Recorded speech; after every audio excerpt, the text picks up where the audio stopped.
Okay, hello. This is, what's the date today? The 24th of May. Okay, I've just had a good, nice weekend in Berlin and Poland, and back to see what's happening in South Africa over the last, let's say, 6 days or so. Okay, so, first thing happening in South Africa, headlines this morning. Skull of boy 11 removed in gruesome murder. Yeah, let's see here, just South Africa. I'm not sure I really want to read this. Might be a bit messy here. Looks like it might have actually been like some kind of Muti killing. Some African witch doctor kind of stuff. Let's see here. Some black boy was looking after the livestock of his family. They were looking for him, they found him, his head was chopped off.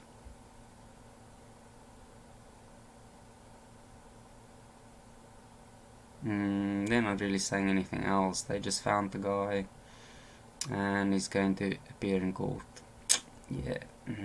There's actually a fair bit of these kind of killings in South Africa. I guess in Africa you get a lot of it as well. Maybe even in South and Central America. All this sort of witch doctor, shaman kind of stuff. And there's a lot of black kids. Even like, maybe not even kids, but maybe up to 20, 21 years old. They chop their hands and their feet off and their testicles and stuff like that. Women's breasts. Use it for all kinds of magic witch doctor stuff. Messed up. Kidnapping. Not sure if it's a black lady or a black man. A 22-year-old kidnapped a week ago. Yeah, there's a lot of kidnappings in South Africa. God willing, this person will be found. Yeah. Safe. It's found safely. Okay, what's next? Okay, so the police are basically saying help us fight the scourge of child kidnappings. You know what, the police is so corrupt, the people in South Africa is so corrupt, just talking like that will mean absolutely nothing. If there isn't really a drive, an action drive, nothing's going to change. You might say that's harsh to say, but that's just a fact of life. You really need like strong leaders to drive stuff and then the community to follow that. Basically weed out all the bad stuff. It's like the saying goes, a little bit of sourdough makes all the dough sour. One bad apple, before you know it, a lot of the apples, or most of the apples are bad. It's like children, in a school. See one child get away with something, before you know it, they all try and do the same. All get away with it. That's just the way it goes in life. Human nature isn't ideology. It's not a utopia. Not a utopia one bit. So in Mpumalanga, that's the Eastern Transvaal, the old Eastern Transvaal, close to the Kruger Park. Seems there's a number of kidnappings and a lot of murders of these children. There you go. Disappearance of children, end result are they found dead or murdered. There's two reasons why this happens. The one is children are being raped, especially girls, any age from like 1 year old all the way up to whatever age. There's a lot of stuff going on like that in South Africa. It's very brutal. And then the other thing you get as well is it is witch doctor stuff. And that's the two reasons it happens. A lot of black children being ruined like that.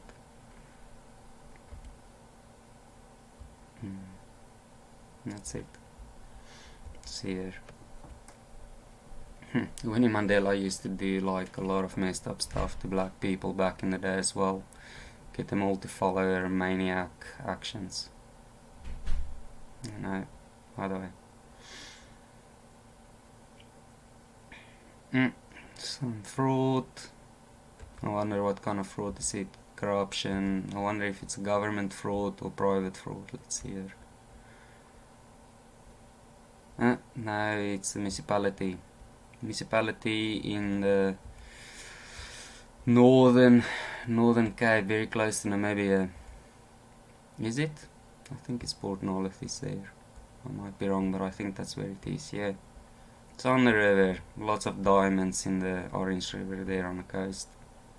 It's really the thing keeping the economy going there. Except for that, there's nothing. It's really just arid desert. All dry. No life. Okay, so they've basically bankrupted the town almost. I mean, 140 million in a place like that, totally isolated and dry. You can be pretty sure the whole place is bankrupt. Yeah.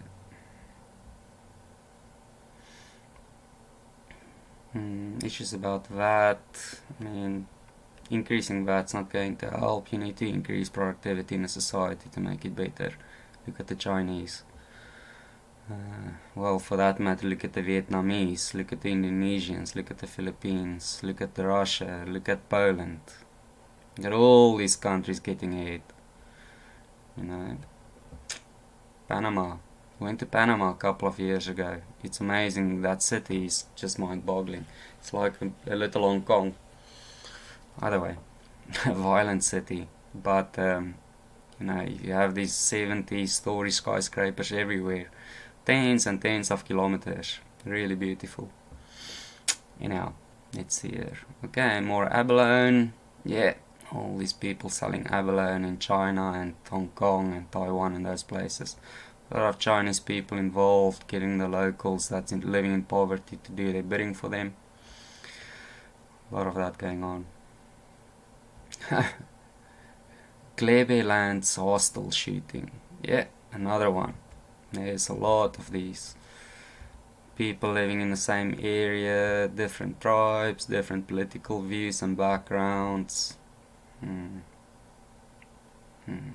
Tons and tons of people been killed there.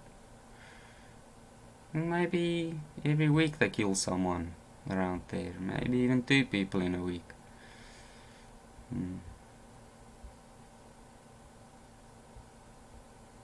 Yeah. Shot and killed.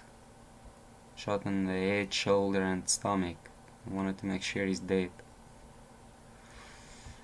They're not really saying what the cause is. They're not saying if it's political. They're not saying if it's tribal. It'll probably be one of the 2.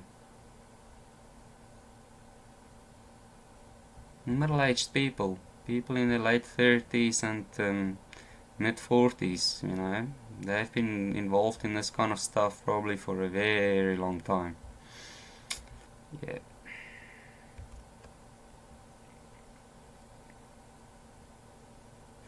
Telling people how to attend to the wound of a victim. South Africa, that is actually a big deal, especially with the amount of HIV in South Africa. I mean, you have like 15% of people HIV positive, so it is a real big deal.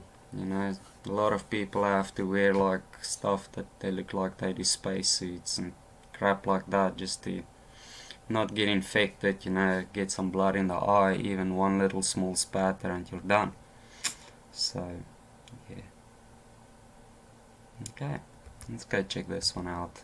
And then we'll make it the end of this video and look at the next one. Yeah.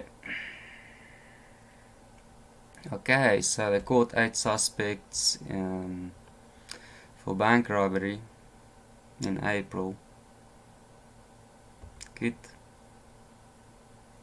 They went into some branch. 8 of them went into a branch and just stole a ton of cash. That happens a lot in South Africa. South Africa, everything is like behind bulletproof glass and like electric locked doors and crap like that. Yeah.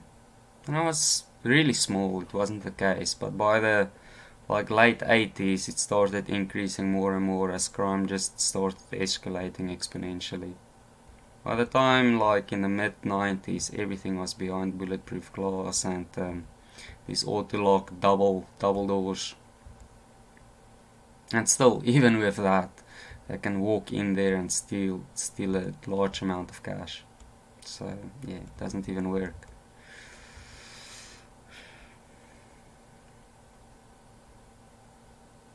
Okay, so they basically acted like they were security agents. The bank staff believed them, they showed them fake documents, and then they basically went and did the robbery.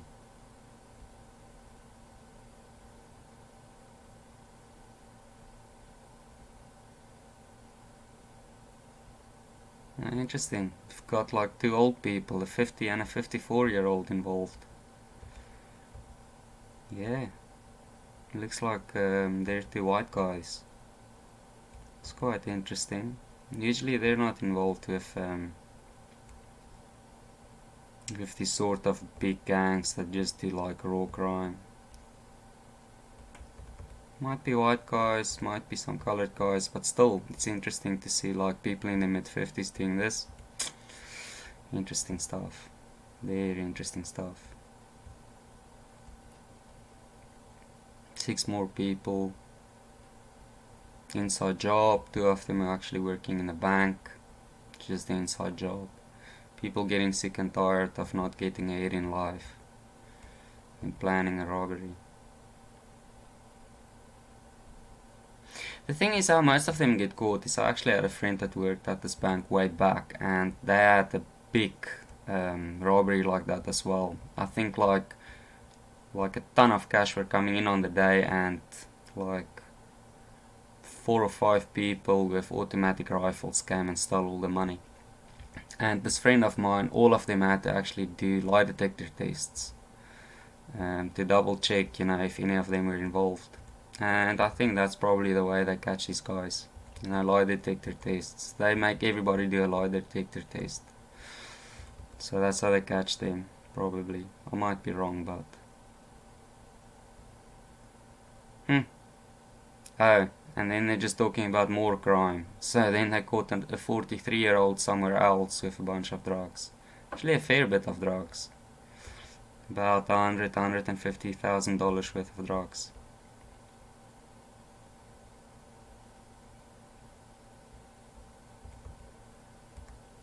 They're not saying if it's marijuana or if it's like cocaine or painkillers. He was dealing drugs at a primary school or close to a primary school. Interesting. Probably just close to the primary school, but you never know.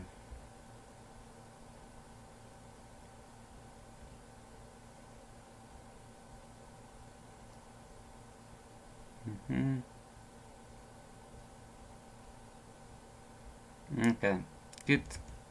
Catching more drug dealers. It's just quite funny. The more they catch, it seems it doesn't make any difference to the crime stats in South Africa. Doesn't matter how many criminals they catch, the crime stats stay exactly the same. So, I don't know.